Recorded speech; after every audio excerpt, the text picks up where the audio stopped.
Ada 3 orang sahabat, berbeda kedudukan mereka ini. Mereka di mata Nabi SAW punya kedudukan lebih tinggi dari yang lain. Artinya, nggak masuk di akal kalau mereka tidak hadir dalam peperangan. Yang pertama Ka'ab bin Malik. Karena ini ahli Badr, hadir di perang Badr. Sama dengan Hilal nanti, dan juga Mararah. Ya.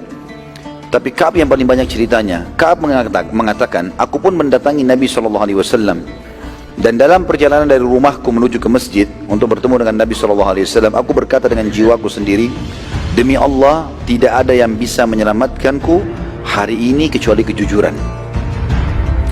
Ka'ab berkata, saat aku menemui Nabi SAW dan mengucapkan salam, maka beliau menjawab, tapi dengan senyum yang diikuti dengan penuh kekecewaan dan marah. Nabi SAW lalu bertanya kepadaku, apa yang menghalangimu ikut berperang bersamaku? Ka'ab lalu menjawab, demi Allah, wahai utusan Allah, aku belum pernah memiliki harta sebanyak saat aku tidak ikut perang bersama anda. Dan aku tidak punya uzur sama sekali, kecuali hanya kelemahan jiwa dan kelalaian saja. Tolong digarisbawahi dulu kalimat ini teman-teman sekalian. Ini kejadian besar ini. Karena kejadian Ka'ab bin Malik ini diceritakan dalam Al-Quran untuk menjadi pelajaran bagi kita semuanya, dan juga dalam riwayat-riwayat Sahih Bukhari dan Sahih Muslim dijelaskan tentang kisah ini. Di sini Nabi SAW marah dengan sahabatnya, dan ini pelajaran bahwasanya boleh seseorang yang sudah merasa sangat dekat dengan temannya marah kalau memang dia lihat temannya itu meninggalkan ibadah, meninggalkan kewajiban-kewajiban, lalai, dan marahnya ini karena Allah Subhanahu Wa Taala. Nabi SAW sini marah dengan Ka'ab. Sementara ada sahabat-sahabat Nabi yang lain yang tidak disebutkan semua namanya di dalam buku-buku sejarah, tapi mereka datang salam dengan Nabi, minta maaf, mana Nabi SAW maafkan. Tapi Ka'ab ini berbeda. Nabi SAW malah tanya, kenapa kau nggak ikut? Maka di sini bolehnya seseorang marah dengan sahabatnya kalau sahabatnya jauh dari Allah SWT. Dia memarahi, dia membenci, dia menegur, dia mengingatkan, dan juga mencintai karena Allah Subhanahu Wa Taala. Di sini lihat bagaimana Ka'ab bin Malik.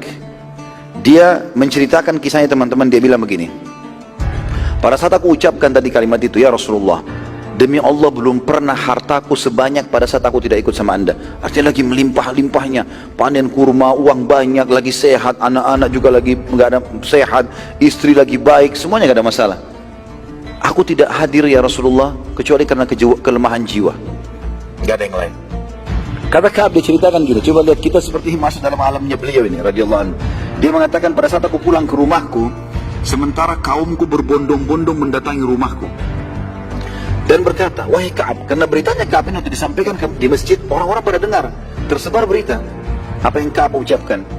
Maka semua orang datang ke rumahku dan berkata, wahai Ka'ab, semua orang, maksudnya kaumku datang ke rumahku dan berkata, semua orang, hai Ka'ab, meminta maaf, dan Nabi SAW menerima maaf mereka, serta Nabi memohon ampun untuk mereka. Kenapa tidak engkau cari uzur saja, buat saja alasan apa?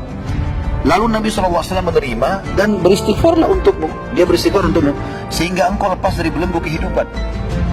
Kata Ka'ab, sungguh mereka terus saja mendesakku sampai aku hampir saja kembali ke Nabi SAW dan membuat-buat uzur agar dimaafkan, dan sungguh aku telah diberi oleh Allah lisan yang lancar dan akal yang cerdas dalam menyusun kata-kata. Tetapi aku berkata kepada kaumku, apakah ada orang selainku yang sempat menyampaikan udzur yang sama denganku? Ada nggak yang alasannya sama dengan aku? Atau alasan mereka berbeda? Maka mereka bilang, ada 2 orang karena alasan kelalaian. Lalu dia tanya, Ka'ab tanya, siapa mereka berdua? Lalu kaumnya menyebutkan 2 orang sahabat lagi yang saya bilang ahli Badr, sama-sama 3 orang ini nanti diboikot oleh Nabi SAW. Maka mereka mengatakan Hilal bin Umayyah dan Mararah bin Rabi' radhiyallahu anhu ajma'in. Ka'ab berkata, sungguh keduanya termasuk yang hadir di perang Badr, sama dengan aku, sama-sama hadir di Badr. Maka aku akan menunggu dan menerima apapun yang menimpa keduanya. Keduanya dihukum, aku dihukum juga. Nggak mau, aku nggak mau bohong, nggak mau rekayasa, uzur, pokoknya apa adanya. Seperti itulah. Saat itu keluar sebuah instruksi dari Nabi SAW pada hari itu juga, agar seluruh muslimin, tidak terkecuali satu kota Madinah, tidak boleh mengajak berbicara 3 orang, Ka'ab bin Malik, Hilal bin Umayyah, dan Mararah bin Rabi'. Khusus 3 orang ini. Maka serentak seluruh Madinah, tidak satu pun, semuanya, kata Ka'ab, tidak satu pun berbicara denganku. Satu pun tidak ada. Sampai aku mengucapkan salam saja, tidak ada satupun yang menjawab. Assalamualaikum gak dijawab, padahal ada pahalanya gitu. Ya. Kedua sahabatku, maksudnya Hilal dan Murarah, dua-duanya udah menangis, mengurung diri di rumah, gak keluar. Sholat jamaah pun tidak pergi ke masjid, tinggal di rumah sudah. Sementara aku karena lebih muda daripada mereka, kata Ka'ab, maka aku berusaha berperilaku biasa saja, walaupun dalam hati ini sulit dan sempit rasanya. Aku ikut sholat berjamaah bersama Nabi SAW, dan selesai sholat wajib, aku pun mendatangi Nabi SAW yang sedang duduk bersama beberapa orang sahabat beliau. Lalu aku mengucapkan salam, tidak ada seorang pun menjawab salamku, kecuali Nabi SAW yang menggerakkan bibirnya mengucap salam, tapi tidak keluar suaranya. Dia bilang, saat aku sholat sunnah, jadi tidak dijawab salamnya sudah. Jadi lisan gak dijawab, tangan pun tidak salaman gitu. Dia bilang, saya pun bagi sholat sunnah. Saking pengaruhnya besar dalam jiwaku, sampai-sampai lagi sholat aku melirik ke Nabi. Katakan, aku berusaha melihat ke arah Nabi SAW. Dan pada saat aku melihat ke arah Nabi, ya kalau Nabi tidak tahu, maka aku melihat Nabi sedang melihat ke arahku. Dan kalau Nabi mengetahui aku melihatnya, maka beliau mengalihkan pandangan matanya. Ka'ab berkata, aku terus dalam keadaan ini tiap hari. Gak ada yang salam, gak ada yang ngobrol, gak ada yang tegur, 40 hari. Kata beliau, pada hari ke-40, tiba-tiba seseorang mencariku. Kita perhatikan teman-teman sekalian di sini, lebih dalam lagi kasus Ka'ab. Lihat bagaimana dalam kondisi jiwanya tertekan, sedih, tidak tahu diterima taubatnya atau enggak. Ya. Tiba-tiba ada seseorang datang membawa surat, orang dari luar Madinah, membawa surat khusus dari Raja Gassasina. Ini orang kafir ini, beragama Nasrani, mengirim surat khusus kepada Ka'ab. Isinya begini, telah sampai kepada kami apa yang telah terjadi pada anda dan apa yang telah sahabat anda, maksudnya Nabi SAW, lakukan pada anda, diboikot. Bayangkan sampai ke wilayah Nasrani terdengar ini, gitu kan? Maka kalau anda datang kepada kami, pasti kami akan memuliakan anda. Ya, makna yang lain adalah kami akan memberikan anda kedudukan. Kalau anda mau masuk ke agama kami, ikut bersama kami akan berikan itu. Ka'ab berkata, demi Allah, aku menyadari, ini perhatian penting, garis bawahi kalimat ini. Demi Allah, aku menyadari bahwasanya justru ini puncak cobaan. Justru ini puncak cobaan. Aku nggak boleh tergoda. Bayangkan ya, luar biasa dalam kondisi sudah sumpek begini, tapi dia mengatakan itu puncak cobaan. Pada hari yang sama, bertambah lagi masalahnya. Utusan Nabi SAW datang, lalu berkata kepadaku, sesungguhnya Rasulullah SAW telah melarang engkau menyentuh istrimu dan diperintahkan untuk menjauhi istrimu. Jadi bukan cuma satu kota Madinah, istri pun harus keluar. Ka'ab dengan imannya bilang apa? Apakah aku harus menceraikannya atau hanya menjauhi saja? Kata utusan Nabi SAW, penyampaian Nabi hanya menjauhi. Langsung gak pakai tunggu, dia bilang sama istrinya, pulanglah ke rumahmu, kepada rumah orang tuamu, sampai Allah memutuskan keputusanku.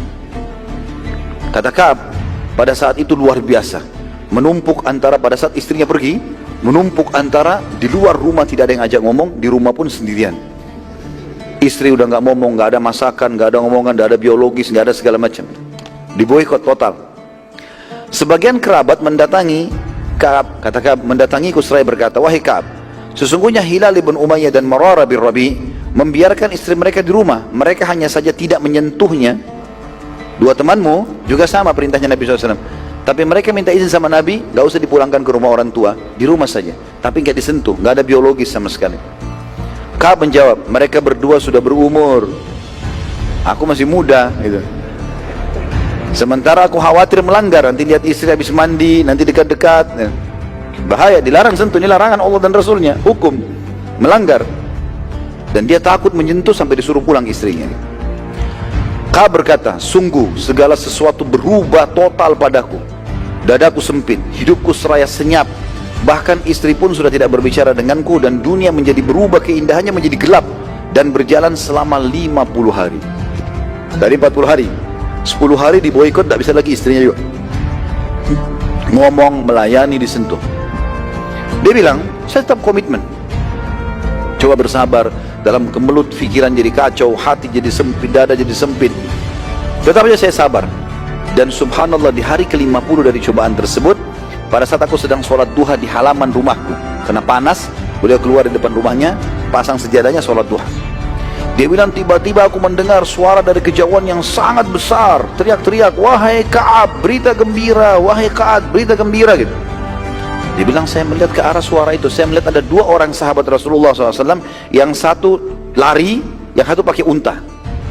Dua orang ini kayak bersaing ingin tiba ke aku. Siapa yang tiba duluan gitu. Dia bilang saking bersaingnya dua orang ini, yang unta memicu untanya supaya sampai ke aku duluan, yang berlari tahu dia akan kalah cepatnya, maka dia naik ke atas pohon yang tinggi. Lalu mereka berdua sambil berteriak, berita gembira wahai Ka'ab bin Malik, gitu. Terus saja itu dikumandangkan sama mereka, sampai Ka'ab mengatakan, aku pun bertanya, ada apa? Gitu. Lalu dua-duanya secara bersamaan menyampaikan, satu di atas pohon, yang satu dari untanya, gitu kan. Jadi saking berita gembira luar biasa, dia mengatakan, berita gembira, telah turun ayat Al-Quran yang menerima taubatmu. Maka kata Ka'ab radhiyallahu anhu, aku pun sujud kepada Allah sebagai syukur, dan hatiku tiba-tiba jadi lapang. Yang tadinya bumi ini sempit jadi luas gitu. Tadinya sumpek jadi lega, kepala rasanya sempit, luas semuanya. Karena gembiranya, maka aku langsung mengambil bajuku dari dalam rumah dan aku memberikan kepada dua orang itu. Dia bilang, saya pun segera ke masjid, penasaran ingin tahu ada apa di masjid. Maka masjid ternyata dipenuhi oleh kaum muslimin, karena Nabi SAW kumpulkan mereka telah turun ayat Al-Quran. Dan begitu aku masuk, maka mereka serentak berlumba-lumba berteriak sambil mengatakan, bergembiralah wahai Ka'ab atas taubat yang Allah terima. Bergembira wahai Ka'ab atas taubat yang Allah terima. Jadi kita bisa lihat teman-teman, bagaimana gembiranya mereka pada saat itu apa? Karena taubat. Kita malah gembira naudzubillah dengan maksiat, dengan pelanggaran agama, gitu kan. Bangga bisa menipu orang, bangga bisa berzina, bangga bisa ini dan itu. Ini mereka bangga justru karena saudaranya diterima taubatnya oleh Allah Subhanahu wa ta'ala. Kata Ka'ab, aku pun langsung target ke Rasulullah SAW. Datang, cari Nabi SAW di mana. Nabi SAW di depan, duduk sama sahabat-sahabat yang senior nih. Lalu aku mengucapkan salam. Mereka pun menjawab. Lalu berdirilah orang yang paling pertama, dan aku tidak bisa melupakan perilakunya, Talha bin Ubaidillah radhiyallahu anhu. Talha lalu berdiri. Talha bin Ubaidillah salah satu dari 10 orang yang dijamin masuk surga ini, ya. Berdiri lalu mengatakan, memelukku sambil membisikku kalimat mengatakan, terimalah berita gembira dengan taubat Allah yang maha pemula, Allah maha mulia. Nabi SAW lalu bersabda kepada Ka'ab, memperdengarkan semua sahabat, bergembiralah wahai Ka'ab, sungguh engkau hari ini engkau telah menerima berita yang paling wajar dan layak engkau syukuri semenjak ibu melahirkan.